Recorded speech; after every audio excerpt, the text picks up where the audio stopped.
आज हम एक्सप्लेन करने जा रहे हैं नेटफ्लिक्स पर रिलीज हुई मिस्ट्री थ्रिलर फिल्म इन्फेस्टो को। कहानी स्पेन के कोविड पेंडेमिक के दौरान की दिखाई गई है, जहां पर इंस्पेक्टर सैमुअल गार्सियो के घर में टीवी पर न्यूज चल रही होती है, जिसमें प्रेसिडेंट देश के लोगों को बताते हैं कि देश में इमरजेंसी लागू कर दी गई है, जो अगले 15 दिनों तक जारी रहेगी। उसके बाद एक सिटी को दिखाया जाता है। वहाँ रास्ते पर हम एक घायल लड़की, जिसके शरीर पर चोटों के निशान और खून लगा होता है, उसे भागते हुए देखते हैं। उसके बाद वह लड़की एक जगह आके रुक जाती है। उस लड़की के हाथ में एक घास से बनी हुई डॉल बंधी होती है। तभी वहाँ पुलिस आ जाती है और लड़की के पास आकर उसे क्या हुआ पूछती है। तभी वो लड़की जोर से चिल्लाती है और सीन वही कट हो जाता है। आगे हम देखते हैं पुलिस इंस्पेक्टर गार्सियो और सब इंस्पेक्टर कार्टरो, जो हॉस्पिटल में उस घायल लड़की को मिलने के लिए जा रहे होते हैं। तब हमें पता चलता है कि इंस्पेक्टर गार्सियो की माँ और इन सब इंस्पेक्टर कैस्ट्रो का बॉयफ्रेंड दोनों कोविड से संक्रमित है।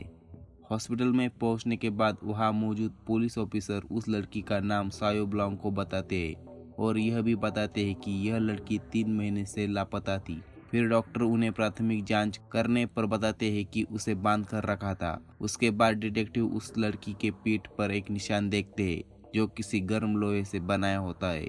उसके बाद दोनों पुलिस सायो ब्लांको की मां को उनकी बेटी जिंदा होने की खुशखबर देने जाते हैं। लॉकडाउन की वजह से बाकी के सभी पुलिस नाकाबंदी और अन्य कामों में व्यस्त रहने के कारण पुलिस कमिश्नर यह केस इंस्पेक्टर गार्सियो और सब इंस्पेक्टर कैस्ट्रो को देते हैं।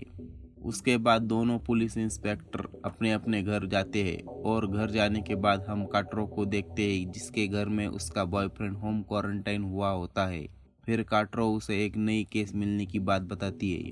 अगले दिन दोनों पुलिस ऑफिसर केस की इन्वेस्टिगेशन शुरू करते हैं।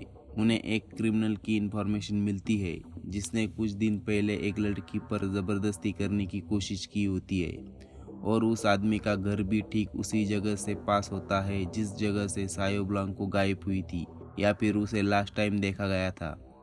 दोनों उस घर पर पहुंचते हैं। गेट पर उन्हें एक कुत्ता दिखाई देता है। तभी वह क्रिमिनल आदमी आता है। उसे पुलिस फार्म के अंदर देखने के लिए बोलती है।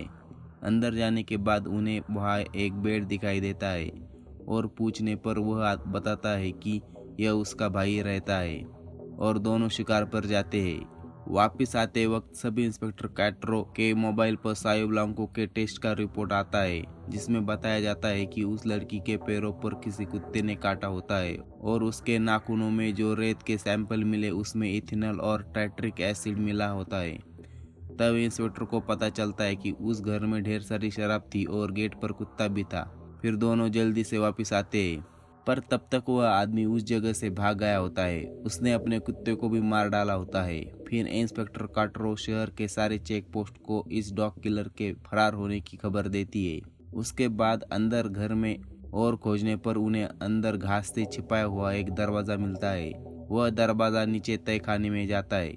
तहखाने में और ढूंढने पर उन्हें एक दरवाजे के ऊपर ठीक उसी तरह से घास से बनी हुई डॉल दिखाई देती है, जैसे उस घायल लड़की सायो ब्लांको के हाथ में बंधी थी। दरवाजा खोलकर उस रूम के अंदर जाने के बाद उन्हें सामने एक बेड दिखाई देता है, जहां पर सायो ब्लांको को बांध रखा था। फिर दोनों वहां से बाहर आते हैं। तभी उन्हें एक फोन आता है और फिर एक नाकाबंदी पर पुलिस उन्हें बताती है कि नाकाबंदी तोड़ने के चक्कर में वह डॉग किलर खाई में गिर गया और उसने एक पुलिसकर्मी पर गोली भी चलाई होती है। फिर नीचे जाने पर उन्हें उसकी गाड़ी मिलती है। तभी कुछ दूरी से वह डॉग किलर पुलिस पर फायरिंग कर रहा होता है और जब पुलिस ने उसे सभी तरफ से घेर लिया, तब वह यह कहकर खुद को गोली मार लेता है कि यह तो सिर्फ शुरुआत है और वह डॉग किलर मर जाता है। अगला दिन दिखाया जाता है। अब फॉरेंसिक टीम और पुलिस उस घर को अच्छे से इन्वेस्टिगेट कर रहे होते हैं। तब इंस्पेक्टर गार्सियो को वहाँ एक लकड़ी के बड़े पेटी में बहुत सारे लड़के और लड़कियों के जूते मिलते हैं और दूसरी तरफ इंस्पेक्टर कैस्ट्रो को एक छोटे से डिब्बे में एक फोटो मिलती है, जिसमें 2 अनजान आदमी दिखाई देते हैं, जिन्होंने अपने हाथ में बंदूक पकड़ी होती है और अपने चेहरे को एक मास्क से छिपाया होता है। उसके बाद कमिश्नर भी उस जगह देखने के लिए आते हैं और तब इंस्पेक्टर उन्हें बताते हैं कि वह जूते अलग अलग साइज के हैं, तो हो सकता है और अन्य लड़के लड़कियां उन्होंने किडनैप किए हो। और उस डॉग किलर ने अपने भाई का जिक्र किया था कि वे दोनों साथ में शिकार पर जाते थे। फिर कमिश्नर उन्हें उस डॉग किलर के भाई को जल्द से जल्द ढूंढने के लिए कहते हैं और यह खबर मीडिया में नहीं जानी चाहिए, यह बताते हैं। कुछ पूछताछ के बाद दोनों डॉग किलर के भाई का पता ढूंढ लेते हैं और उसके फार्म पर जाते हैं। वहां जाने पर उन्हें पता चलता है कि असल में उनके भाई की डॉग किलर के साथ कभी नहीं बनती थी। वह कभी भी अपने डॉग किलर भाई के साथ शिकार पर नहीं गया था। तब ऑफिसर वहां से निकल ही रहे होते हैं, तभी डॉग किलर का भाई उन्हें बताता है कि उसका भाई डेमिन नाम के एक आदमी के साथ शिकार पर जाता था। वह डेमिन एक नशेड़ी और पागल था जिसने सालों तक सेना में काम किया होता है। फिर पुलिस के पूछने पर वह डेमिन नाम के आदमी के फार्म का पता बताता है और फिर दोनों उस डेमिन के फार्म की तरफ निकलते हैं। डेमिन के फार्म पर पहुंचने के बाद उन्हें एक गाड़ी के बाहर दरवाजे पर ठीक उसी तरह के घास की डॉल मिलती है जो सायो ब्लांको के पास और उस तहखाने में मिली थी। इंस्पेक्टर कैस्ट्रो ने दरवाजा खटखटाने पर कोई दरवाजा नहीं खोलता। तब इंस्पेक्टर गार्सियो पीछे से जाकर टूटी हुई कांच से अंदर देखता है तो उसे अंदर एक बॉम्ब दिखाई देता है। तभी वो अपने पार्टनर ऑफिसर को वहां से भागने के लिए कहते हैं। फिर एक बड़ा ब्लास्ट होता है और उससे दोनों ऑफिसर बच जाते हैं। फिर वहाँ फॉरेंसिक टीम और बाकी की पुलिस आ जाती है। पूरी जगह की इन्वेस्टिगेशन करने के बाद उन्हें वहाँ कुछ फोटोग्राफ मिलते हैं जिसमें लड़के और लड़कियां होती है।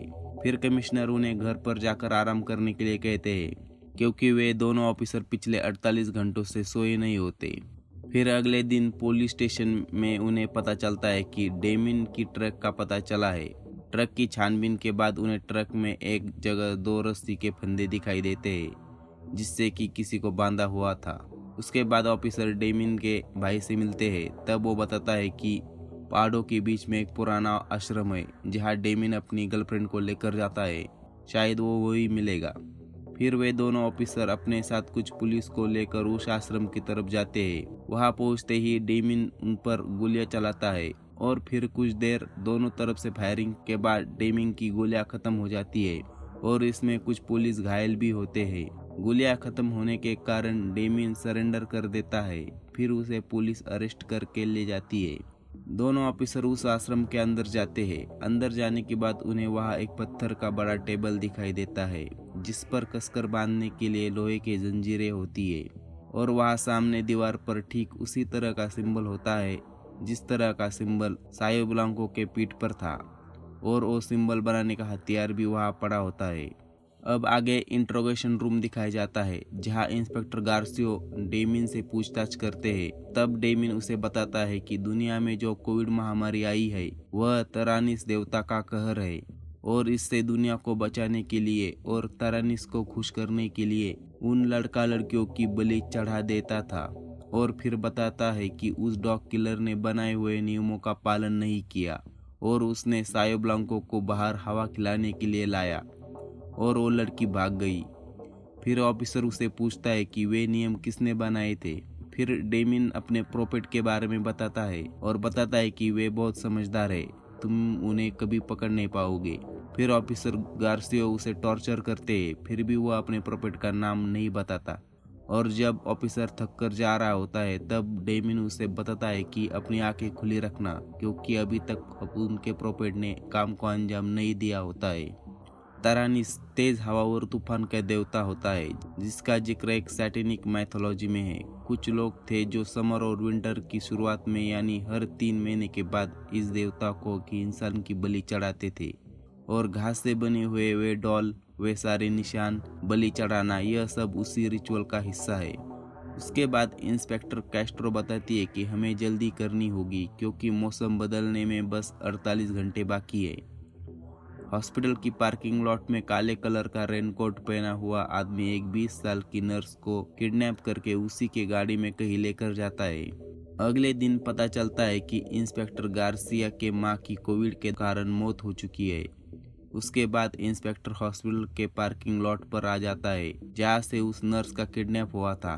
तब इंस्पेक्टर कैस्ट्रो गार्सियो को बताती है कि यहाँ जो जिप टाई मिली है ठीक उसी तरह की जिप टाई उन्हें उस ट्रक में मिली थी फिर कुछ सोचकर इंस्पेक्टर गार्सिया पुलिस स्टेशन जाते हैं और डेमिन को और अन्य 2 पुलिस को लेकर वे वापस उसी पहाड़ के बीच के आश्रम में जाते हैं। वहाँ इंस्पेक्टर गार्सिया डेमिन को टॉर्चर करते हैं और प्रोपेट का नाम बताने के लिए पूछते हैं, फिर भी वो नहीं बताता।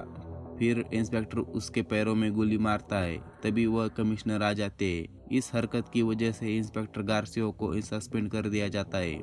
यहाँ हॉस्पिटल की डॉक्टर सायो ब्लांको के पीठ पर बने निशान को देखती है और उसे कुछ याद आता है। दूसरी तरफ इंस्पेक्टर गार्सिया पुलिस स्टेशन में अपने सस्पेंड होने के कारण अपनी चीजें ले रहे होते हैं। तब जाते वक्त लास्ट में वे सभी फोटो की तरफ देखते हैं और फिर उस ग्रुप फोटो में एक आदमी के गले में उसी तरह की डॉल होती है जो घास से बनी हुई डॉल अन्य जगह मिली थी। फिर उस आदमी के बारे में और पूछताछ करने पर बताया जाता है कि उस आदमी का नाम प्रोफेट है, पर सालों से उसे किसी ने नहीं देखा। पर उसके पिता कहाँ रहते हैं उसका पता मिल जाता है। दूसरी तरफ इंस्पेक्टर कैस्ट्रो को हॉस्पिटल की डॉक्टर बताती है कि सायो ब्लांको के पीठ पर बने हुए निशान उसने पहले देखा हुआ है। वो निशान उसने उसके एक पेशेंट के छाती पर देखा है जिसका ट्रीटमेंट हॉस्पिटल में चल रहा है। वो औरत अपनी जवानी में एक कल्ट का हिस्सा थी। इंस्पेक्टर के पूछने पर डॉक्टर उस औरत का नाम लिया बेका बताती है। उसके बाद एक पुलिस इंस्पेक्टर के साथ इंस्पेक्टर गार्सिया प्रोपेट के पिता के घर पहुंचते हैं और फिर गार्सिया कैस्ट्रो को अपना लोकेशन भेजता है। आगे देखने पर वहाँ उन्हें कल रात गायब हुई उस नर्स की गाड़ी भी दिखती है। दूसरी तरफ डॉक्टर और इंस्पेक्टर कैस्ट्रो लिया बेका से मिलते हैं। तब लिया बेका उन्हें बताती है कि वो जब 17 साल की थी तब वो घर से भागकर एक हिप्पी के ग्रुप में शामिल हुई थी। तब उनके गुरु प्रोफेट के दिमाग में डुएट्स का ख्याल आया और उन्होंने बलि देने का फैसला किया। फिर लिया बेका अपना निशान दिखाकर बताती है कि उनके गुरु प्रोफेट को उन पर एक काला जादू करना था, पर वक्त पर दूसरे एक लड़के ने उन्हें रोक लिया। दूसरी तरफ प्रोफेट के पिता के घर पर इंस्पेक्टर गार्सिया और पुलिस प्रोफेट को ढूंढ रहे होते हैं। उन्हें वहां बेड पर एक कंकाल मिलता है। लिया बेका को प्रोफेट का असली नाम पूछने पर लिया बेका बताती है कि उसे प्रोफेट का पूरा नाम नहीं पता, पर उसका सरनेम पता है।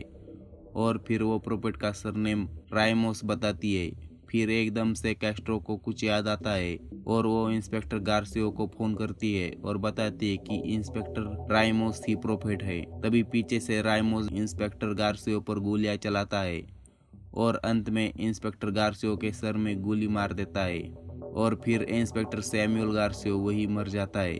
उसके बाद इंस्पेक्टर कैस्ट्रो पुलिस फोर्स के साथ उस लोकेशन पर पहुंच जाती है। तभी वहां उन्हें एक अलार्म की आवाज़ सुनाई देती है। पूछने पर पता चलता है कि नीचे कुछ दूरी पर एक माइन है। यह वही माइन होती है जहां वे सारे हिप्पीज पहले रहा करते थे। सभी पुलिस उस माइन के लोकेशन पर पहुंच जाती है। फिर ऑफिसर कैस्ट्रो लिफ्ट से माइन के अंदर जाती है। अंदर जाने पर उसे एक लड़की के चिल्लाने की आवाज़ आती है। फिर आवाज़ सुनकर वो उस लड़की के पास पहुंचती है। तभी प्रोफेट मतलब राइमोस उस पर एक तरफ से छिपकर गोली मारता है। ऑफिसर नीचे गिर जाती है। फिर जैसे ही प्रोफेट नज़दीक आता है वैसे ऑफिसर उस पर गोली मार देती है और मरने से पहले फिर वो प्रोफेट यानी राइमोस वही लाइन दोहराता है कि ये तो बस शुरुआत है। और तभी अपने साथी ऑफिसर सैमुअल गार्सियो के मरने के दुख और गुस्से के कारण ऑफिसर कैस्ट्रो अपने पिस्तौल की सारी गोलियां चलाकर उसे मार डालती है और फिर उस लड़की को बचा लेती है। और इसी पर यह फिल्म खत्म होती है। यह फिल्म नेटफ्लिक्स पे हिंदी में अवेलेबल है।